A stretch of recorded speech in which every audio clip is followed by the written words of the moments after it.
The movie opens in the harsh and unforgiving environment of Gainesville State Penitentiary, a maximum security facility infamous for its brutality. At the heart of the story is a growing suspicion that the prison's warden, Carl Golan, has been orchestrating an underground, illegal fight club. In this twisted setup, inmates are pitted against each other in battles to the death, all for the gruesome amusement of private viewers and paying online subscribers. This unsanctioned arena is not just for entertainment. It serves as a covert money-making operation for corrupt prison officials. As the camera focuses on the makeshift fighting ring, we see the reigning champion, an inmate known only as Mr. President. He's unrelenting, beating his opponent mercilessly. Frustrated with the lack of a real challenge, he turns to Carl and demands a more formidable opponent. Carl presents an option, a steel pipe, which could be used by either fighter to gain an edge. Mr. President dismisses the weapon,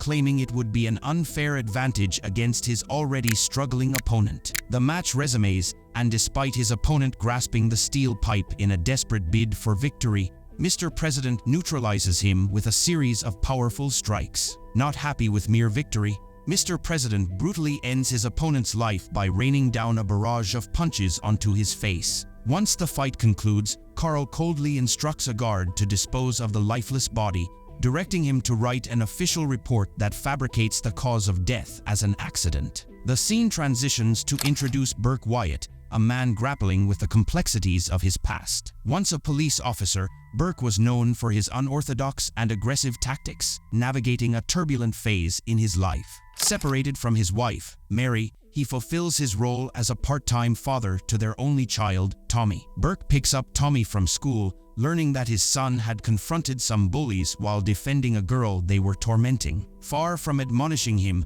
Burke praises Tommy for his bravery, declaring that bullies must be confronted head-on. Tommy, confused, shares that he's been taught that fighting is bad at school. He questions the contradiction, citing his father's own history as a law enforcement officer who had to fight bad guys as part of his job. Upon dropping Tommy off with Mary, Burke encounters her disapproval. She's angered that Tommy was involved in a fight, and Burke attempts to downplay the incident. Mary warns Burke that Tommy idolizes him. He is a role model in their son's eyes, shaping the values and actions that Tommy will carry into the future. As the story continues, we find Burke at home. Just then, Steve James, his old friend and partner, now a successful FBI agent, shows up with a crucial assignment. Steve reveals that the FBI is investigating a series of suspicious inmate deaths at Gainesville State Penitentiary. The traditional methods of getting information from guards and prisoners have proven fruitless, so they need an inside man. To convince Burke, Steve shows him brief but telling leaked footage of one of the illegal prison fights. It's enough to confirm their suspicions.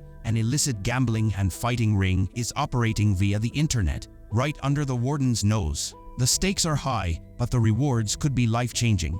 Steve assures Burke that he's a born fighter and has the skills to survive in prison. If Burke agrees to take on this dangerous undercover role, the FBI will establish a hefty trust fund for Tommy, ensuring his son's future. As an additional perk, Burke would be offered a job with the FBI, allowing him to restart his partnership with Steve. That night, Burke is haunted by a vivid nightmare. He relives a traumatic moment from his police days where he rescued a young girl held hostage by a pedophile. Ignoring Steve's advice to wait for backup, Burke storms the apartment and hurls the criminal out the window, killing him. Waking up from the nightmare, he spends some quality time playing with Tommy. The time with his son solidifies his decision. He calls Steve to accept the dangerous mission. Upon meeting up, Steve gives Burke crucial information for his undercover work. He will communicate with the outside world through an inmate known as the Librarian, an FBI informant. With a good luck wish from Steve, Burke embarks on his risky journey. Intent on getting arrested,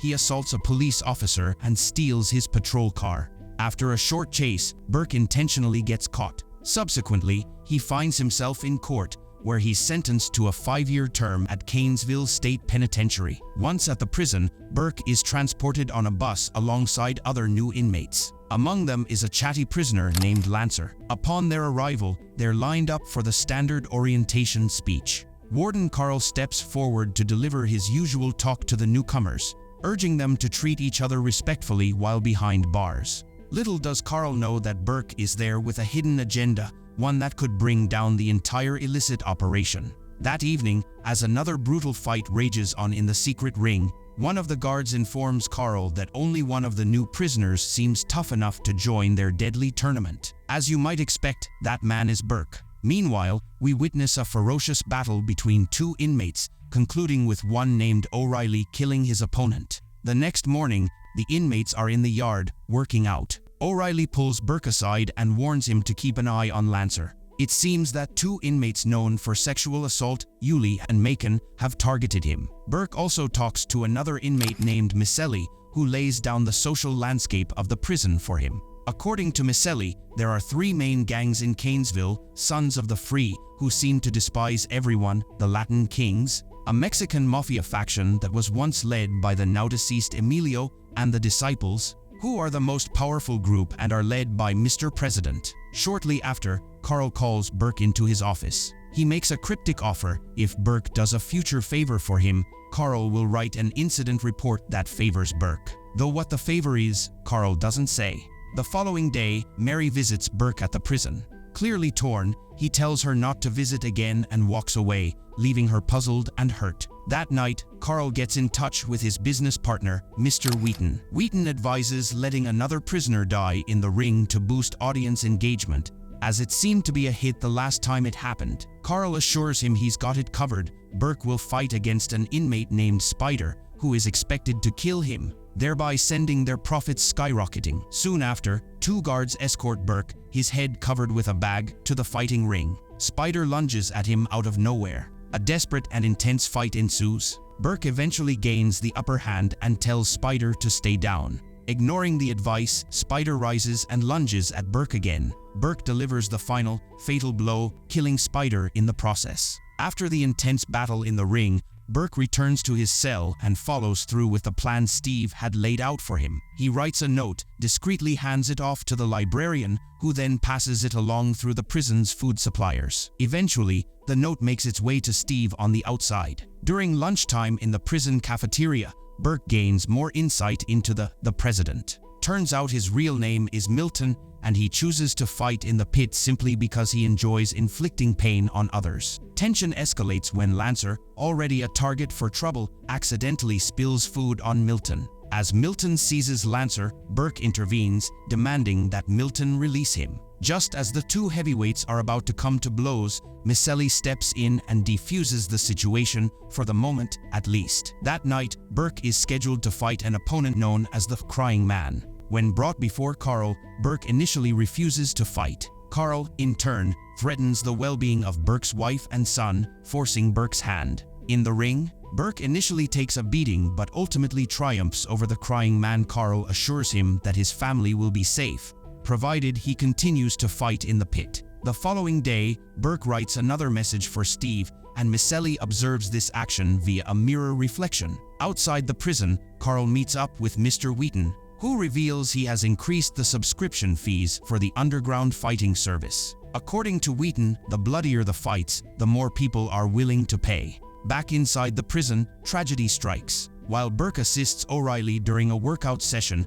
Milton brutally kills Lancer right in front of the guards. Burke shouts for medical assistance, but the guards ignore him. Enraged, he lunges at Milton but is restrained by other inmates. The following night, O'Reilly faces off against Milton in the underground ring. The atmosphere is thick with tension as Milton savors each moment, taunting O'Reilly while landing punch after punch. Finally, Milton chokes O'Reilly to death, further cementing his reputation as a merciless killer. The next morning, Burke senses something is off when he can't find O'Reilly around. He questions Chow, another inmate and fighter, about O'Reilly's whereabouts. Chow darkly suggests that if O'Reilly is missing, it's most likely because he's dead. Chow also warns Burke that they're next on the fight list. Just as Burke absorbs this news, he's taken back to his cell, where Carl confronts him with the letters he's been sending to Steve. Realizing his cover is blown, Burke is thrown into solitary confinement, commonly known as the Hole. In a chilling turn of events, the librarian, his only link to the outside world, is executed. Carl then contacts Mr. Wheaton, excitedly announcing that there will be an unexpected death match happening that very day. Soon after, Carl proceeds to torture Burke. Just when things seem unbearable, Miceli shows up. imploring Carl to stop, claiming that Burke has already spilled the beans. Carl feigns agreement, telling Miceli he can leave, but suddenly turns on him and shoots him dead. Meanwhile, Steve goes to see Mary, revealing the dangerous situation Burke is in. No sooner has he shared this than armed prison guards storm in, abducting Mary and Tommy. Steve takes a bullet to the chest but survives thanks to a bulletproof vest he was wearing. Back at the prison, Carl takes Mr. Wheaton on a tour of the fighting ring. He ups the stakes even more by bringing in Burke's wife and son, forcing them to witness the upcoming death match, adding a sickening emotional dimension to the already twisted game. Steve races toward the prison, urgently calling for FBI backup as he speeds down the road. Inside the prison, Burke is led to the fighting ring where he must face Milton in a high-stakes battle. To make the matter even worse, his wife and son are forced to watch from the sidelines. The tension in the air is palpable as Burke and Milton go toe-to-toe, engaging in a fierce and bloody fight. Despite the pressure and the audience, Burke begins to gain the upper hand, fighting Milton with a combination of skill and sheer determination. Meanwhile, the FBI, led by Steve, arrives at the prison gates, gearing up to breach the compound. Just as Burke seems poised to win the fight, Carl unexpectedly intervenes, attacking Burke in a desperate attempt to regain control. But just in the nick of time, the FBI storm the prison. Mr. Wheaton is swiftly apprehended, and Carl's reign of terror is finally brought to an end as he's taken into custody, thus saving Burke and his family from their nightmare. Fast forward a few weeks, Burke is now a rehired lawman working for the FBI. He has reunited with his family, and they're on the path to rebuilding their lives. Carl, on the other hand, finds himself on the opposite end of justice. He's now an inmate in the very prison he used to oversee as warden. As he's escorted to his cell, it's clear that the prisoners he once tormented are enjoying the prospect of turning the tables. The movie closes on this poetic justice, with Carl locked away for his awful crimes, bringing the story full circle.